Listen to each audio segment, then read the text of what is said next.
In the headlines, a new chapter in the Russia probe. The U.S. Justice Department opens a grand jury investigation into ex-Obama administration officials. The focus, a possible misuse of intel during the 2016 election.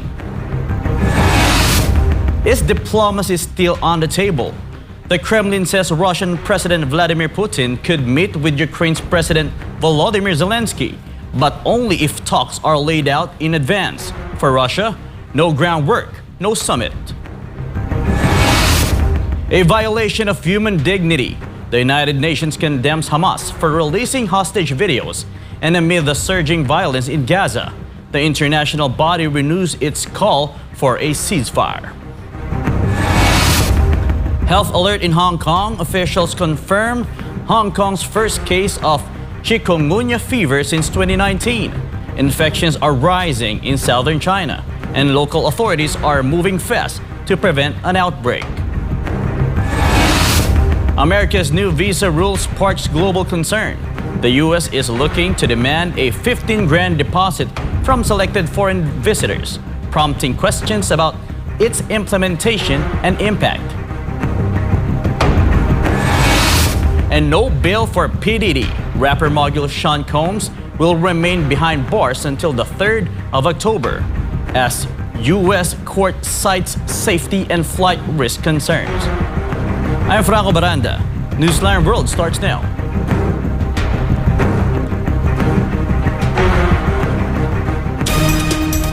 The U.S. Department of Justice has launched a new grand jury investigation targeting top officials from the Obama administration.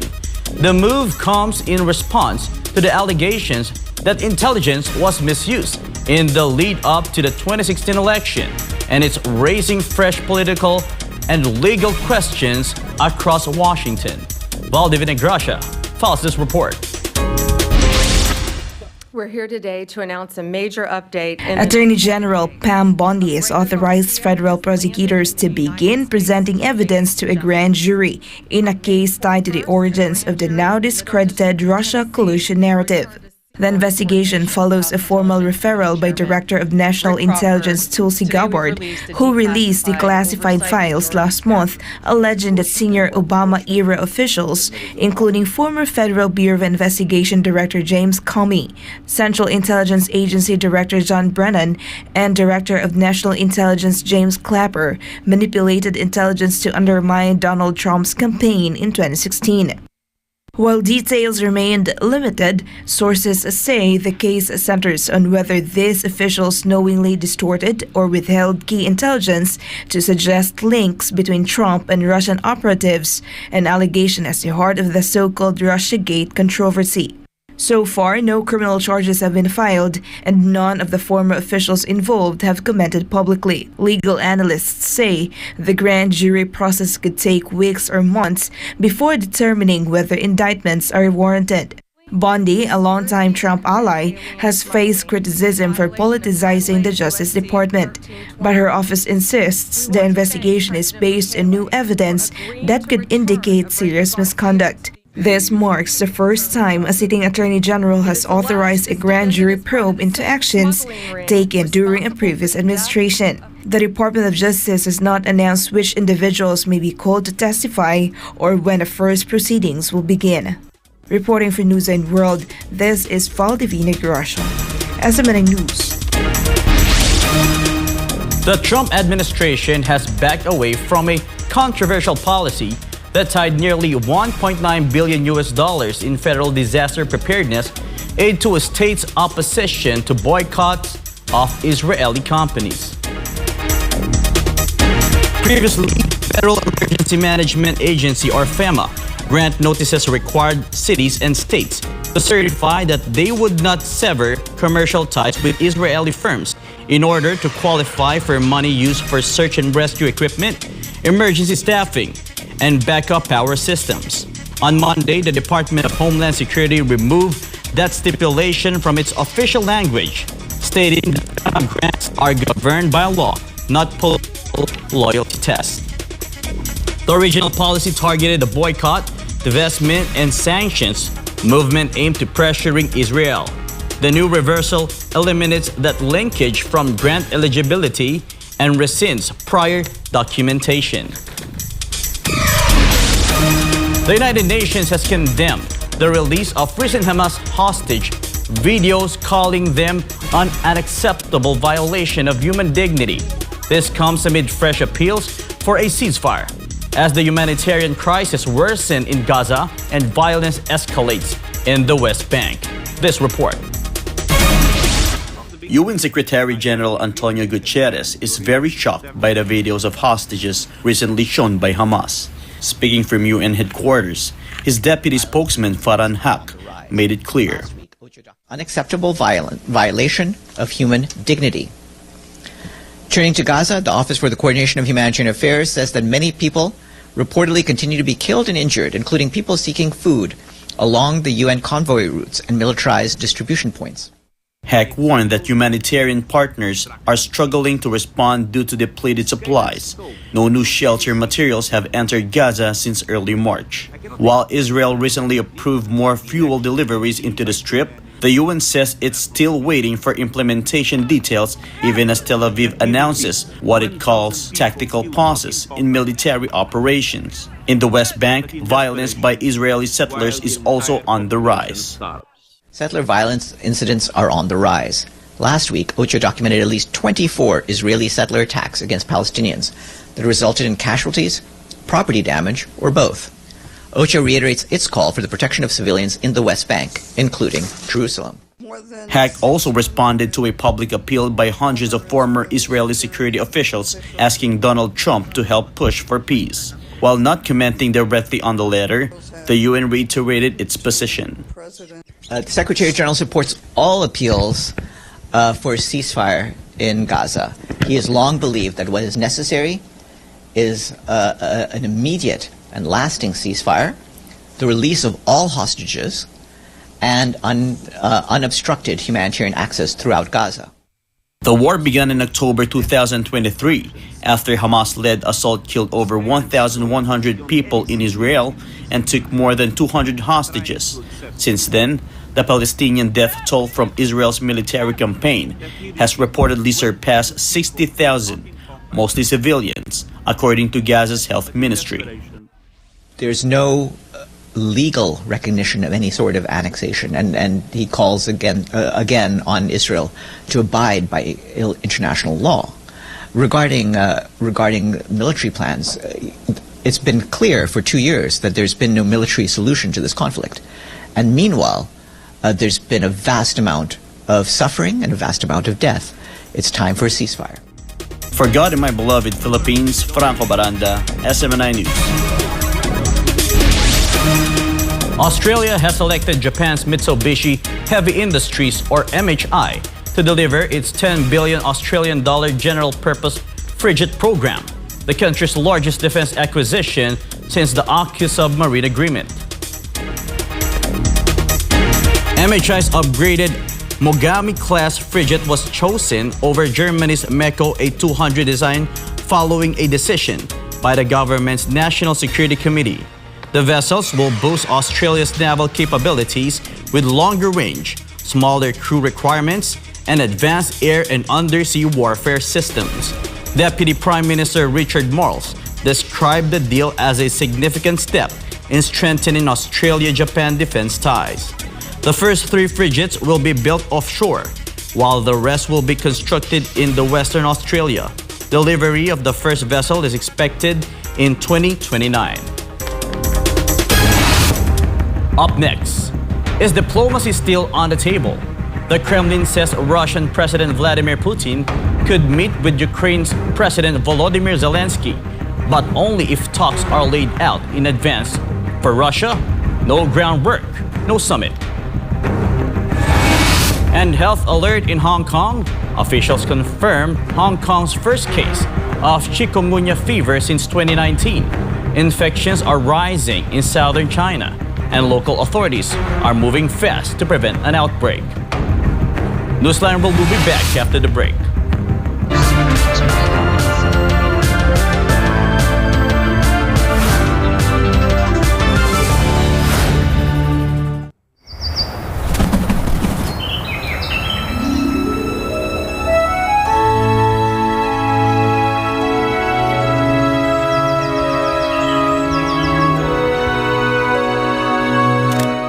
In 2005, Pastor Apollo C. Kibuloy founded the Sunshine Philippines movement.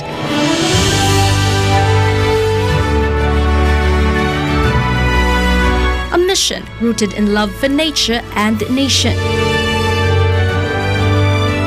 It began as an environmental and humanitarian initiative to reforest Mount Apo.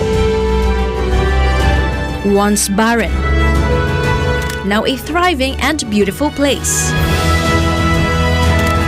Through his initiative, thousands of trees have been planted across the Philippines, bringing life and hope to communities. His advocacy, One Tree, One Nation, is also a movement that calls for unity in preserving the environment. Because every tree planted is a step towards unity, healing, and a greater future.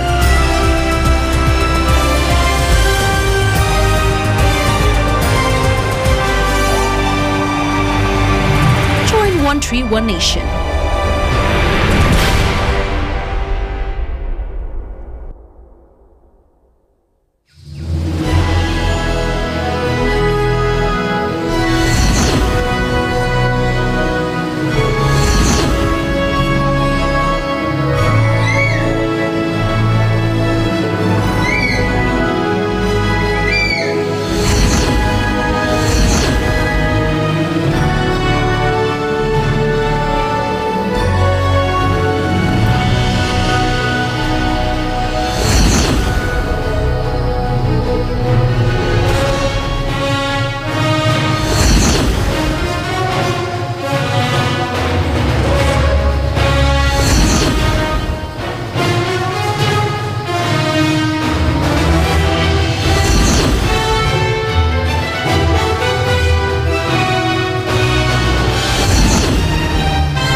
Could a high-stakes meeting between Presidents Vladimir Putin and Volodymyr Zelenskyy be on the horizon?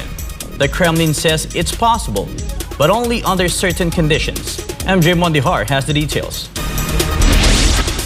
The Kremlin has confirmed that Russian President Vladimir Putin is not ruling out a direct meeting with Ukrainian President Volodymyr Zelenskyy. But Russia says that a summit would only be possible once both sides complete thorough groundwork at the expert level. According to Kremlin spokesperson Dmitry Peskov, sufficient progress must be made through diplomatic channels before any high-level engagement can take place. Zelenskyy, for his part, continues to insist that no substantial negotiations with Russia can move forward unless he personally meets with Putin. But Moscow has raised concerns about Zelenskyy's legitimacy since his term officially expired in 2024, and Ukraine's constitution does not provide for a presidential extension under martial law.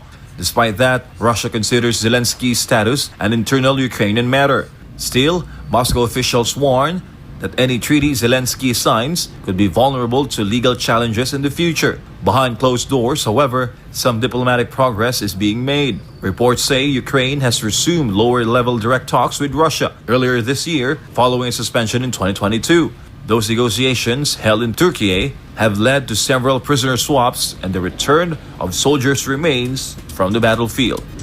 For the Philippines, MJ Mondihar, SMNI News. Hong Kong health officials are on high alert after confirming the city's first case of Chikungunya fever in 6 years. The mosquito-borne disease has been spreading rapidly across parts of southern China. Now, local authorities are stepping up efforts to prevent an outbreak. Justin Nazario reports.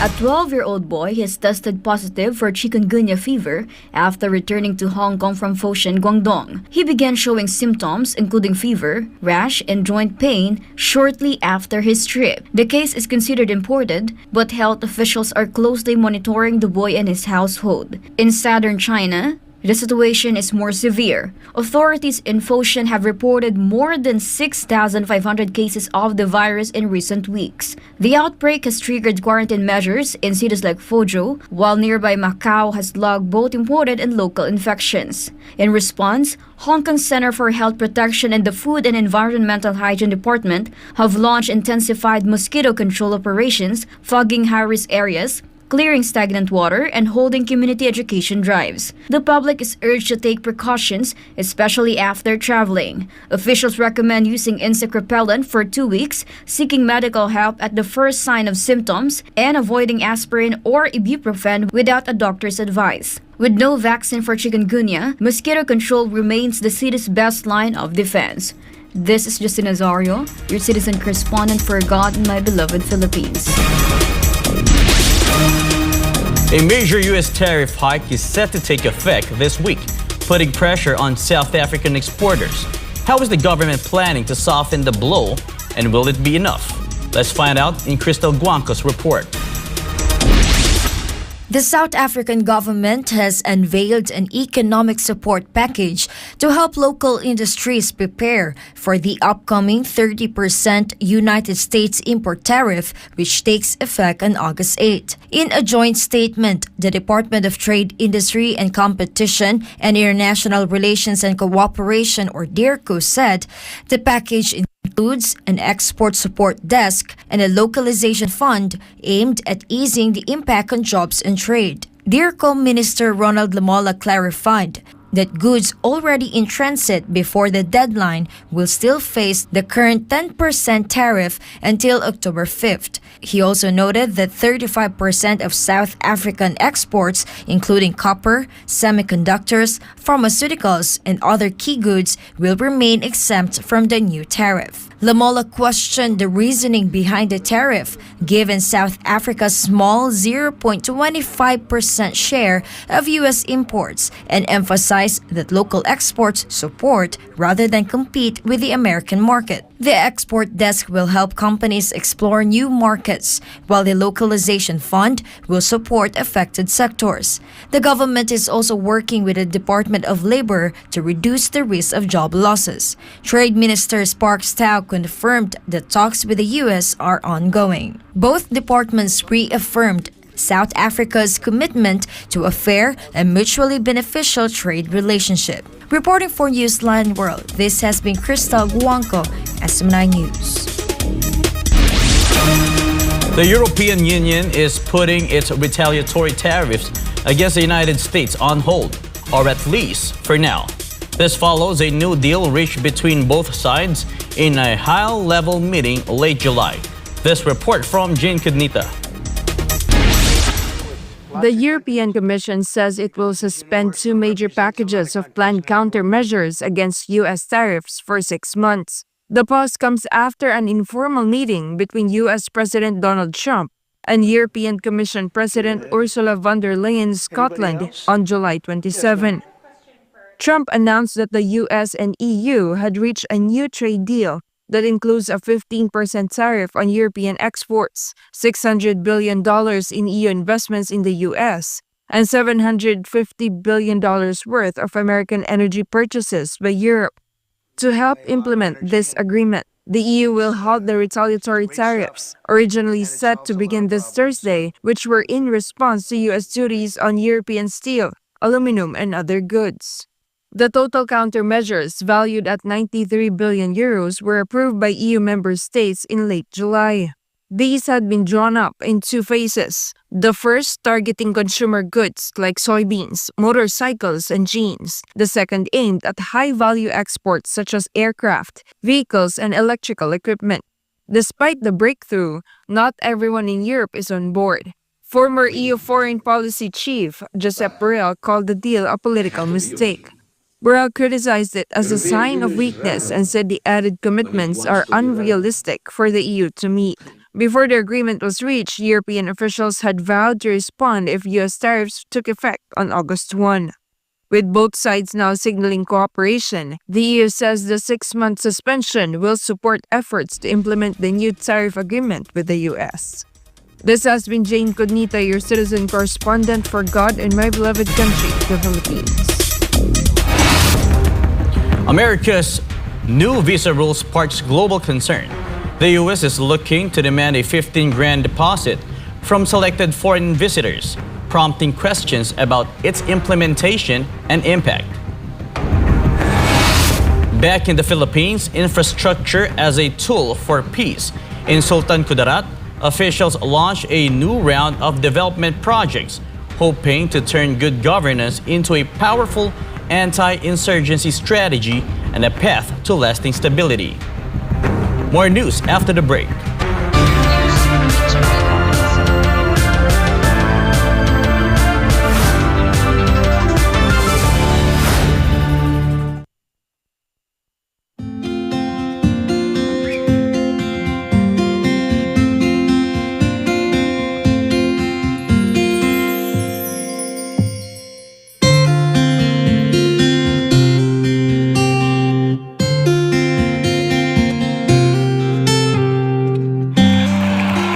Children will grow up and bring the joy, the love, the peace, and compassion to the whole world.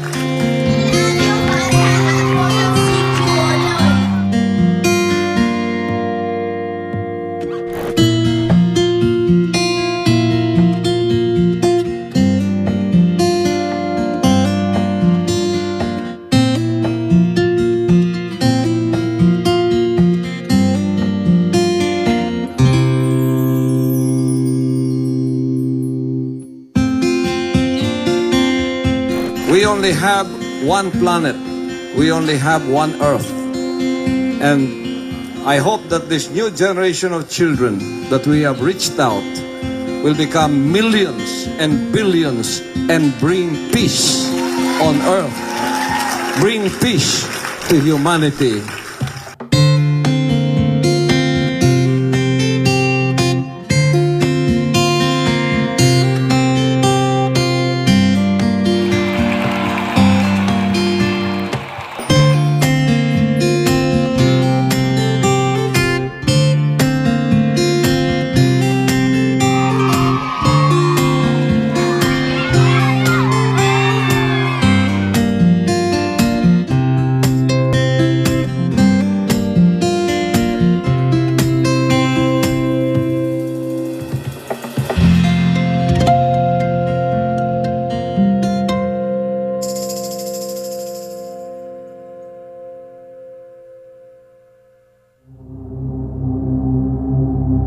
Kanang inyong mga cellphone, pagbantay mo sa inyong mga isultihan na mo sa una.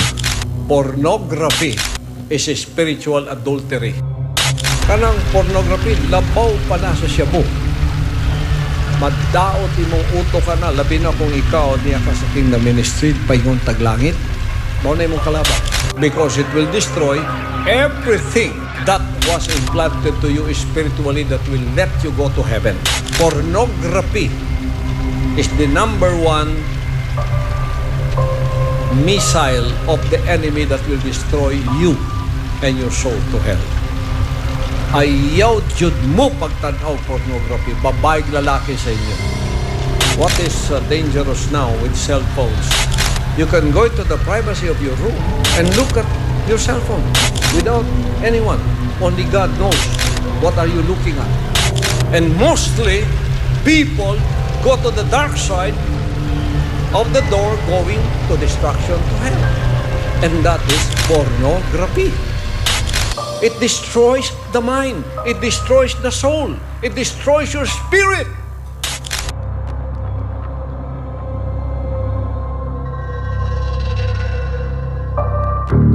In the spiritual, you don't have to have a doll in order to become a witch. When you psychologically hurt someone, you are a witch. You know how a witch is hurt spiritually? a cold shoulder, mental abuse, physical abuse is witchcraft. Soul winners are not like that. Soul winners are winning souls through love, peace and joy, meekness, gentleness, goodness, kindness. Whether you are on the first, second, or third level of spiritual growth, we are all participating in the same body. We have a care for everyone in the body. Whether you are part of the feet, which is the lowest of all, whether you are in the hand, or whether what part you are, one to another, there is participation of love. That's why Jesus Christ said, love one another, that the world may know you are my disciples.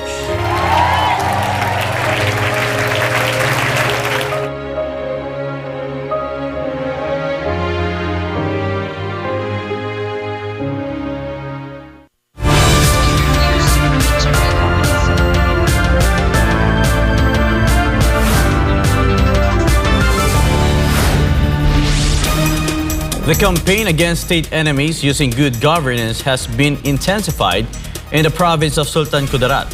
But how is it being carried out? Let's find out from MJ Mondihar.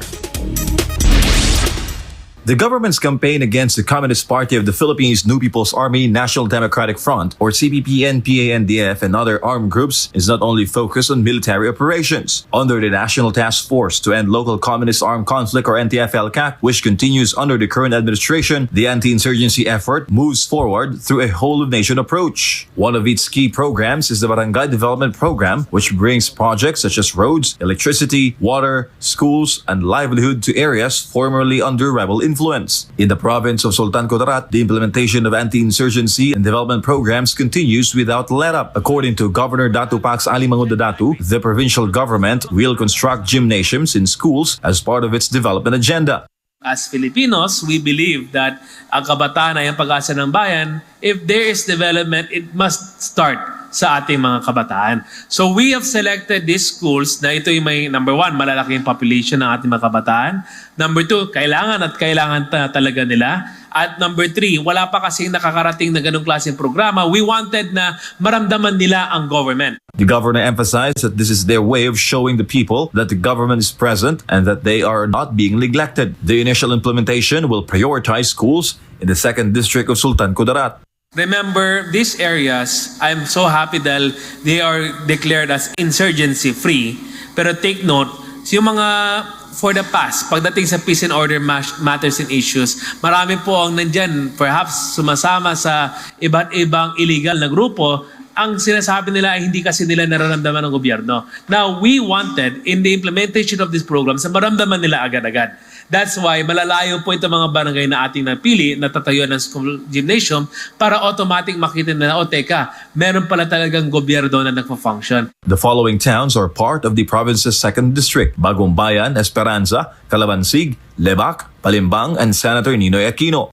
Hindi lamang po yung mobile hospital na umiikot, hindi lamang po yung pag-aayos ng ating mga daan na rehab lang natin yung daan tuwing umuulan, pero meron na po talagang infrastructure program sa kanila na makikita agad-agad that they will feel at teka, for August alone, meron 20 gymnasiums in these areas. Governor Manguda Datu added that towns under the province's 1st district will be next in line for the program. Alongside these efforts, the provincial government continues to provide free hospitalization for residents. The administration aims to ensure that every citizen feels the presence of a government that is ready to help. Napakalaking bagay for us to remind the people that there is a government working. And as far as we are concerned in the province, gusto natin na may deliver sa kanila ang lahat-lahat na pwede nating ibigay. For Government of Philippines, MJ Mondihar, SMNI News. A hefty new travel requirement is raising eyebrows worldwide. The U.S. government is now requiring certain foreign visitors to pay a $15,000 bond before entering the country. A policy critics say it could hurt families and businesses. This report from Andrea Santos.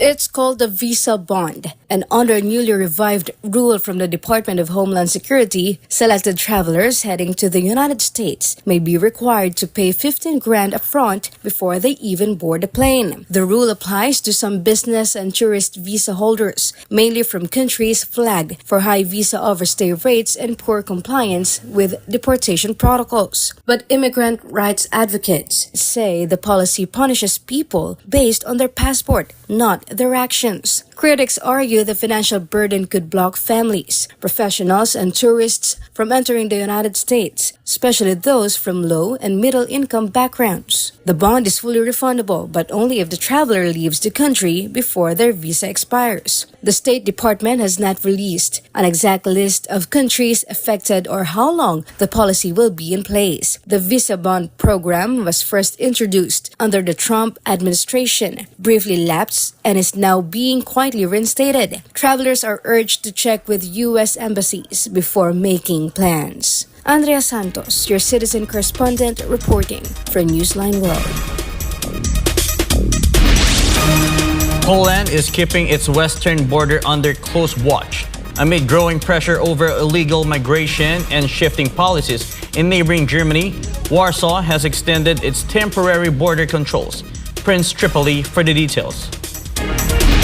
Poland will keep its border controls with Germany in place until October 4, extending a measure that was initially set to expire on August 5. The measures, which began on July 7, were initially set for just 30 days. The extension follows Germany's stricter border policies that Poland says have increased the migration burden on its side. In response, Poland introduced checks not only along its western border with Germany, but also along its northeastern border with Lithuania. The move is aimed at curbing the flow of undocumented migrants entering from both sides. The back and forth between the two countries began after Germany reinstated border controls in October 2023, targeting crossing from Switzerland, the Czech Republic, and Poland. Under the leadership of German Chancellor Friedrich Merz, Berlin has tightened migration rules and significantly increased deportations. In the first half of 2025, Germany deported over 11,800 people, more than 2,000 higher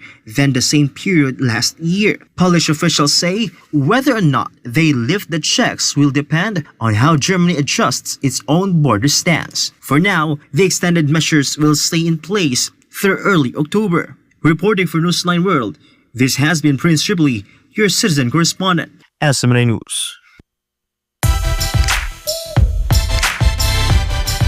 For our sports update, in Venezuela, a dream has been dashed for a group of young athletes. The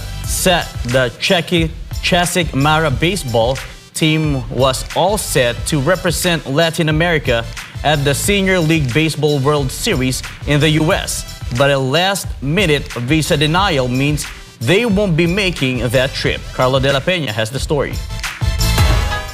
At the Edgar Ferrer Stadium in Maracaibo, Venezuela, cheers echo as the Cacique Mara Little League team takes to the field. But this game feels different. It's not the only one they had hoped to play. The team had earned a coveted spot at the 2025 Senior League Baseball World Series in East Lee, South Carolina. But just 2 weeks before departure, their United States visas were denied. Lo del negado de la visa fue algo que no nos esperábamos. Pensábamos que íbamos seguros y llegando allá, el lunes que tuvimos la cita, fue inesperado y nos agarró de sorpresa que nos negaron la visa. Como dicen aquí, un balde de agua fría que no nos esperábamos. The young athletes, ages 13 to 16, had won the Latin American Championship in Mexico, but their victory celebration quickly turned into confusion and frustration when every single visa application was rejected by the U.S. consulate in Bogota. Team President Kendry Gutierrez says the explanation was tied to a Trump-era executive order that labels Venezuela a national security threat. Donde nosotros para ellos somos una amenaza terrorista y por lo tanto no calificamos para que nos den las visas porque somos una amenaza para la seguridad de su. Fue muy difícil conversar con los muchachos, ellos tuvieron presencia de todo. Urgent appeals were filed with both the U.S. State Department and Venezuela's National Little League Board. For a moment, there was hope. The team was asked to resubmit passports, but soon after, they were informed, again, that they would not be allowed to travel. In their absence, Mexico's Santa Maria de Aguayo, the tournament's runner-up, was invited to take their place. The U.S. State Department says it is currently reviewing the decision. Meanwhile, Little League International has confirmed that Cacique Mara will not be participating this year. For now, the boys of Cacique Mara can only watch from afar. But on the diamond in Maracaibo, they're still playing, still dreaming, and hoping one day the doors won't be closed. This is Carlo de la Peña reporting SMNI News. Up next, as President Ferdinand Marcos Jr. visits India, Philippines Tourism Secretary Cristina Frasco highlights the country's bid to become a top destination for Indian tourists. And no bail for PDD. Rapper mogul Sean Combs will remain behind bars until the 3rd of October as a U.S. court cites safety and flight risk concerns. Stay tuned for more news.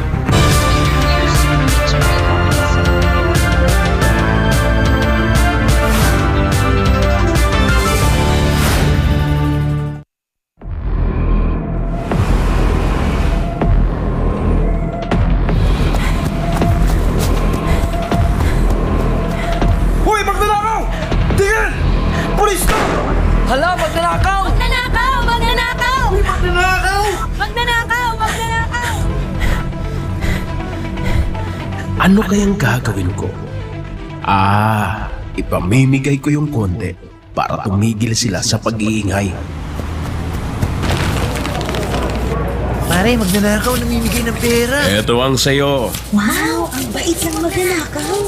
Eto naman sayo. Kuya, yung share eto ko! Sana Huwag ka nang maingay. Eto pa. Tama na yan. Nakikipalato lang kayo eh. Huwag nang maingay.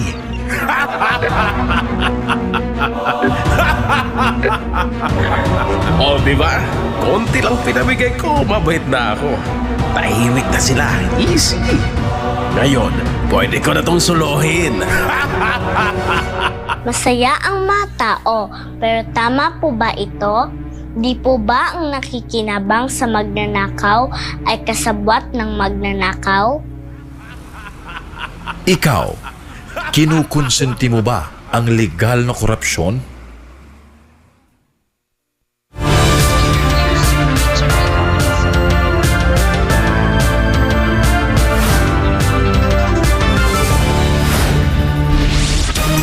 Ferdinand Marcos Jr. has announced that private contractors involved in irregularities in flood control projects will be blacklisted and possibly face illegal charges.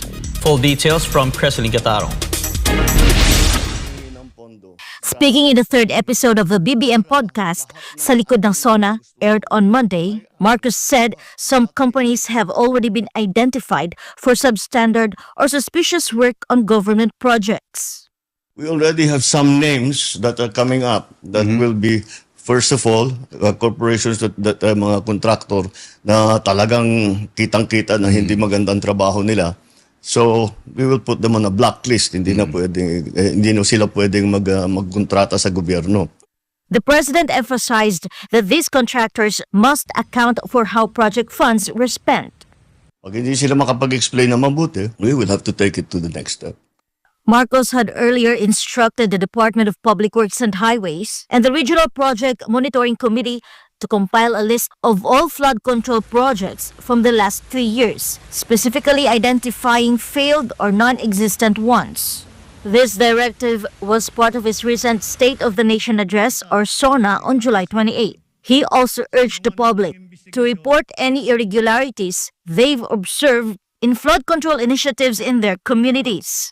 In line with this, Marcos Jr. has issued a stern warning to those behind the country's failed flood control projects, stressing that someone must be held accountable for the suffering endured by Filipinos.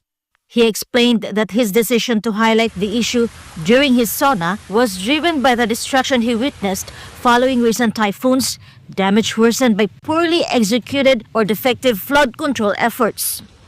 When asked who should be held accountable, the chief executive stopped short of naming individuals, but pointed out that some parties involved are already notorious for their role in fraudulent schemes. He also emphasized that the investigation will be impartial, assuring the public that no one will be exempt from accountability, not even those aligned with the current administration. Sorry na lang. Hindi na kita kaalyado kung ganyan ang ginagawa mo. Ayaw na kitang kaalyado. For God and for a beloved country, the Philippines. This has been Carceline Catarong, SMNI News. Saudi Arabia is proposing new rules to tighten how domestic labor is advertised, aiming to protect workers and curb misleading online posts. With draft regulation bans the use of the Labor Ministry's name, logo, and platforms like Mossad or Ajir in aid. Posting photos or videos of workers is also prohibited. Only resumes personally approved by the worker will be allowed. Group interviews, discrimination, and extra fees for workers, all strictly banned. The rules would apply to all recruiters, agencies, and individuals across social media, apps, and more. All transactions must go through the official Mossad system. The goal? Ethical hiring, better protections, and full compliance with Saudi labor laws. The Migrant Workers Office in Riyadh is urging overseas Filipino workers to stay alert for scams as the proposal remains under review. As President Ferdinand Marcos Jr. kicks off his state visit to India, one cabinet official is making her own push to strengthen tourism ties. Tourism Secretary Cristina Garcia Frasco is taking center stage in efforts to position the Philippines as the top destination for Indian travelers, just as the two nations mark 75 years of diplomatic relations. This report from Jason Rubrico. Tourism Secretary Cristina Garcia Frasco is part of the Philippine delegation accompanying President Ferdinand Marcos Jr. on his state visit to India, which officially began Monday, August 4. The visit coincides with the 75th anniversary of diplomatic relations between the Philippines and India and highlights efforts to deepen cooperation in trade, aviation, and tourism. Frasco reaffirms the Philippines' commitment to becoming a top destination for Indian travelers, emphasizing that with the influx of Indian tourists, she looks forward to creating more employment and livelihood opportunities for the Filipinos. Frasco said that they have placed strategic focus on the Indian market, recognizing its vast potential from enhancing connectivity and visa facilitation to promoting travel experiences for Indian tourists. As part of her agenda, Secretary Frasco is scheduled to meet with the Federation of Indian Chambers of Commerce and Industry to map out strategies to attract more Indian tourists to the Philippines. She will also engage with airline executives from Air India and Indigo, as well as tourism stakeholders from hotels, resorts, and travel companies to promote greater connectivity and investment in the Philippine tourism sector. Frasco is also set to explore creative collaborations with India's National Film Development Corporation to support film tourism and cultural exchange. For God and my beloved Philippines, I am Jason Rubrico, SMNI News.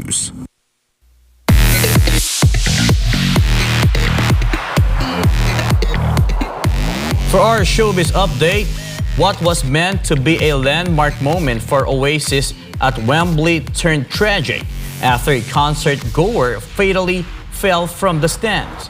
Liam and Noel Gallagher have spoken out as investigations continue. And in the US, rapper and music mogul P. Diddy will remain behind bars after a judge denied his latest bid for release. Here's Sigrid Castañeda for our showbiz news. What was meant to be a historic night for Oasis at Wembley Stadium turned tragic when a man in his 40s reportedly fell from the upper tier during the concert. Despite quick response from medics, he was pronounced dead at the scene. Liam and Noel Gallagher said they were shocked and saddened, offering condolences to the victim's family. No foul play is suspected, but authorities are reviewing the incident. The band has not announced any tour changes, but the mood remains somber. It's been nearly a year since Diddy was taken into custody, and now the court says he's not getting out just yet. On Monday, a federal judge in Manhattan denied Sean Diddy Combs' request for pre-sentencing release, saying there are still concerns about public safety and potential flight risk. The ruling means Combs will remain at the Metropolitan Detention Center in Brooklyn until his sentencing date set for October 3. The judge's decision came despite a letter of support filed by Combs' ex-partner, urging the court to consider him not a danger. Prosecutors argue the case goes far beyond lifestyle choices, pointing instead to serious allegations tied to coercion and federal prostitution-related charges. While Combs maintains that the events in question involved consenting adults, the government says otherwise, and the legal battle is far from over. Meanwhile, Combs' legal team has raised concerns over conditions inside facility. In a recent filing, they claimed that a music mogul had been served expired and unsanitary food, including one instance allegedly involving maggots. Federal prison officials have strongly denied the accusations. Combs has now been in custody for 11 months. His sentencing in October could bring clarity to a case that has captivated both the music world and the courts. This is Sigrid Castañeda, your citizen correspondent, bringing you latest showbiz. And before we end, may be inspired with the words of the sun.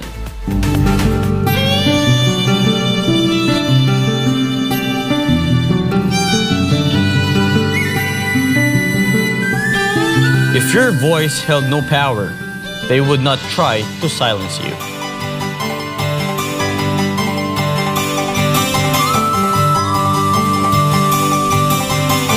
And that's all for this edition of Newsline World.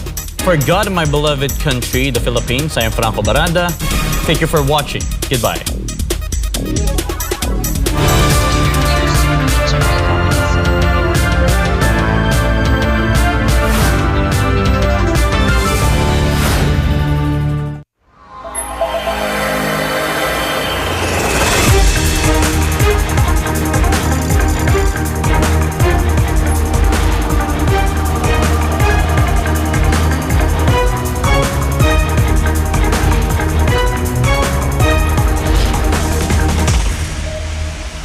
This is SMNI News Channel.